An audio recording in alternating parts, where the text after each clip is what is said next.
সাতক্ষীরার তালা উপজেলার প্রেস ক্লাবের আয়োজনে বাৎসরিক বনভোজন অনুষ্ঠিত। বিস্তারিত দেখুন সাতক্ষীরা জেলা প্রতিনিধি জহর হাসান সাগরের প্রতিবেদনে। সাতক্ষীরার তালা উপজেলা প্রেস ক্লাবের আয়োজনে বাৎসরিক বনভোজন জমকালো আয়োজনে অনুষ্ঠিত হয়েছে।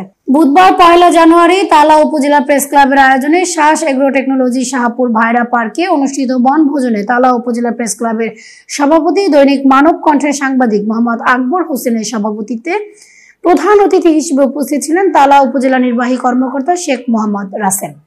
উপজেলা প্রেস ক্লাবের সহ সভাপতি সাইদুর রহমান সাইদের সঞ্চালনায় অতিথি হিসেবে উপস্থিত ছিলেন তালা উপজেলার সার্কেল এসপি হাসানুজ্জামান, তালা থানার অফিসার ইনচার্জ মোহাম্মদ শাহিনুর রহমান, পাটকেল থানার অফিসার ইনচার্জ মোহাম্মদ মঈনুদ্দিন, বিভিন্ন কলেজের প্রিন্সিপাল, শাস এর নির্বাহী পরিচালক শেখ ইমাম আলী, সাতক্ষীরা জেলার নায়েব আমির ও তালা উপজেলা প্রেস ক্লাবের উপদেষ্টা ডাক্তার মাহমুদুল হক, তালা উপজেলা বিএনপি সভাপতি মৃণাল কান্তি রায়, তালা উপজেলা বিএনপি সাধারণ সম্পাদক ও তালা উপজেলা প্রেস ক্লাবের উপদেষ্টা অধ্যক্ষ শেখ শফিকুল ইসলাম সহ সকল কর্মকর্তা এবং সাংবাদিক বৃন্দ উপস্থিত ছিলেন। সকলে একসঙ্গে মধ্যাহ্নভোজের পর সাংস্কৃতিক অনুষ্ঠানের মধ্য দিয়ে বনভোজন শেষ করেন।